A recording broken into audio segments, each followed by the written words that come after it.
flamingo. Das ist so herrlich. Schau mal, das ist so toll. Das ist so toll. Wow. Flamingo. Đúng rồi, đúng. Phê. Ugly. Ugly. Ada mufto kan hol na.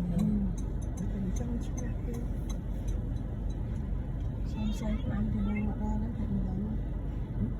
Pero ang pinamagana ng dami.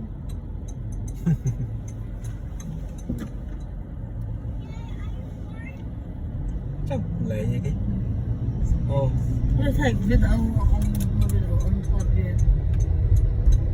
đây là cái Paris Panama mấy giờ sáng này. Nè.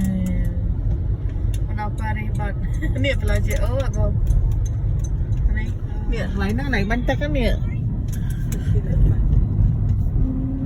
Ni cái bantak nang ấy. Sáng tới đừng đi chừng mau. Đi đau mà đau rồi. Đau mà đau rồi. Đó mà ok. Đau mà ấy. Đau thang tha với nhau đau mà. Được nào. Ồ. Trăm cá thiệt. Tất nhiên chán mà mày chiên để đặt. Ai màขึ้นกี่บ้านเห็นไหมอันนั้นไงน้องเป็นแกเป็นไอ้เนาะจำใส่ยังมาอะไรนั่งจ้ะยังมาหนังให้ยังเต็มจังเตะกระเรนคะแนนเนี่ยนางระบายจริงจริง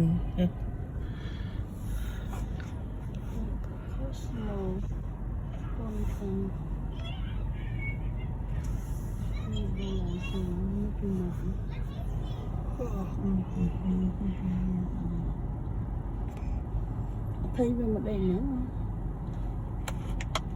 Đơn mày bắt đầu bỏ làปูcon láng này theo đấy. Cái này nó miếng sọc phim không ấy. Seafood.